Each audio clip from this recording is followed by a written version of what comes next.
On November 8th of 2013, the typhoon Haiyan ripped across the central part of the Philippines, causing death and devastation. Help would come, but 2 missionaries were there, surviving the storm. Brent and Chris Ralston remind us of all that came after and how thousands perished. Over 10,000 lives were lost, primarily due to tsunami-like ocean surges that came in and wiped out total villages. As the only World Venture missionaries in that part of the Philippines, it was part of our responsibility, along with our network of churches and Filipino pastors, to set up a strategy on how to respond to the typhoon. From the very beginning, we didn't want to just give relief efforts, but we wanted to have a long-term development plan which would include church planting, seeing new churches started as a result of this. The day after the storm started early for Brent as he went out to assess the situation. We had several churches up in northern Cebu, so my first concern is how are our churches, how are our pastors, how are our church members? And of course there was no communication because all the lines were down, cell phones were down, you name it. And so I had to go up in person to find these guys and find out what's going on. It turned out to be an emotional time for Chris. It wasn't the day after, it was 3 days after that it hit me the hardest. It was early morning, and I had a friend call me concerned. She had heard a report on the news that they were attacking people in Ormoc were attacking people coming off the boats, taking whatever they could because they were desperate. And I didn't know,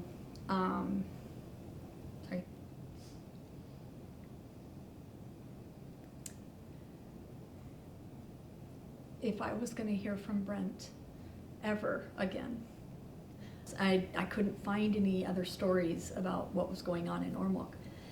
And so, between calling my parents, calling Brent's parents, praying with the people who were at the house at the time. Sorry. About 2.5 hours later, I get a call from Brent that they're settled in the hotel, that everything went very smoothly, and they were set for a week of doing whatever God asked them to do. And that was such a sense of relief to know that they were safe. There is a third member of the Ralston family who played a part in those days. Is Hannah, our 13-year-old daughter. She's trying to text me. She's saying, Mom's a basket case. And of course I wasn't getting through. And a couple hours after we arrived, I went down to the pier, and I really believe it was a small miracle, that God allowed that text to get through. And basically the text was, we're hearing rumors that the boat was attacked when you arrived. Are you guys okay? Mom's a basket case, but I'm trying to hold it together for Mom. I found out later she went to her room and cried. Yeah. She wouldn't do it in front of me. And again, a small miracle, I was able to call home on my phone, and I was able to get through. Yeah, and I was able to say, everything is fine. Yes, it was chaotic coming off the boat. Nobody was attacking. But it wasn't attacking, it was just rumors. With advanced planning and a good idea of what they were facing, a plan was put into place. Within the first few days of the typhoon, we really desired to put together a response that World Venture would have, and our sister church association in the Philippines called CBOP. And we came up with a 3-phase strategy: relief, rehabilitation, redevelopment.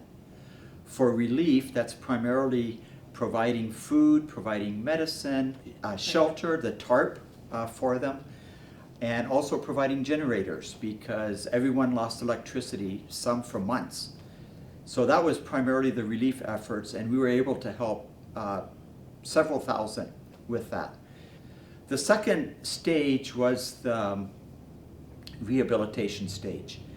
And this was to help rebuild churches and pastors' homes, which was our highest priority. And we tried to provide the full funding for that. And then along with that, of course, was rebuilding homes in the communities.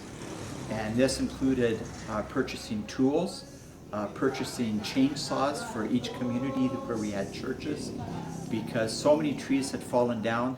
They had, in essence, free lumber as long as they could cut up the trees.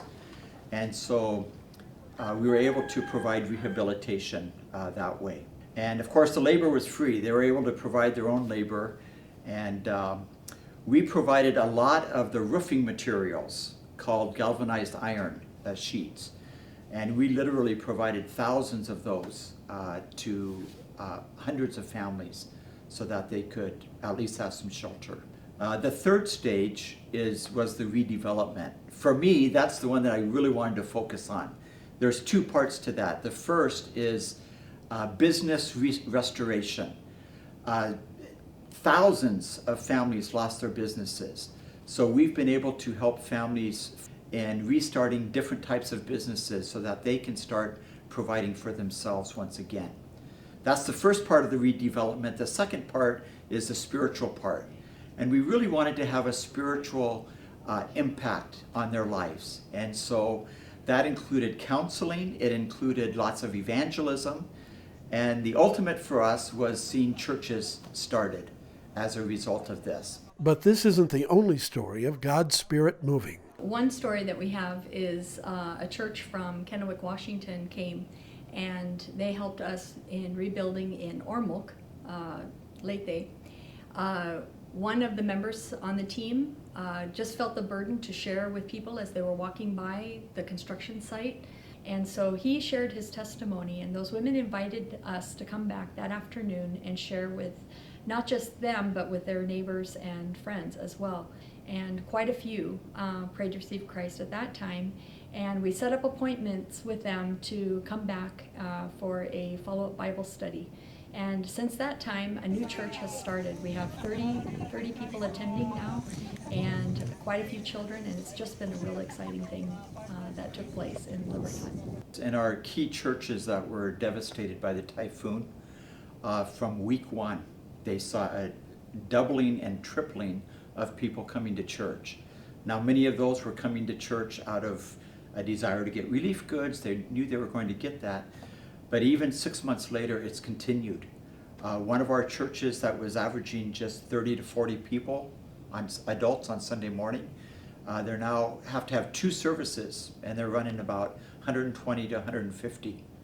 Another group, again, about 30 people in attendance before the typhoon, they're now running over 100 in attendance. And so it's exciting to see that even in the midst of a typhoon, God is at work, and he's planting his church, and people are coming to Christ as a result of the devastation they've gone through. With all that has gone on, Chris seems most affected by the people's attitude. It's been amazing to see how people are responding to the relief and now to the rehabilitation, and there's just a sense of hope, I think, in some of these communities where they've just been waiting for something to happen. And so they ask the question, why are you doing this? And that gives us the opportunity then to share. And it's exciting to be on that end now of the storm. The Ralstons are a long way from their home in the Philippines, and they know that their 3-phase plan is working. But they still need something from you. I think more than anything, prayer. Prayer for the people that are on the ground running. Many of our pastors are just terribly overworked right now. Prayer for those who are handling the finances and doing the legwork and going to these different islands trying to distribute funds, distribute materials, get the businesses restarted. It just takes a lot of work and effort to do it properly.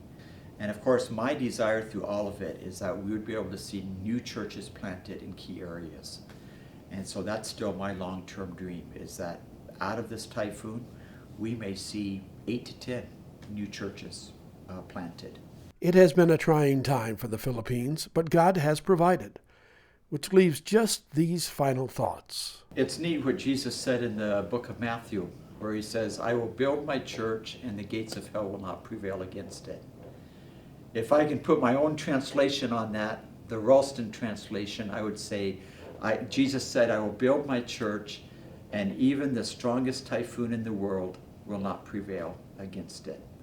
God is in the business of building his church. And it's such a privilege to be a part of that.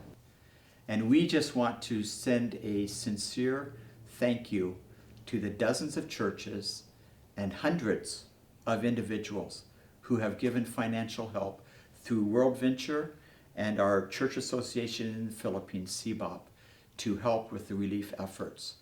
Because not only have you provided relief to thousands of people, you've helped them to rebuild their homes and provide materials for them, but more importantly, you've helped many of these people to come into a personal relationship with Jesus Christ and to see new churches planted.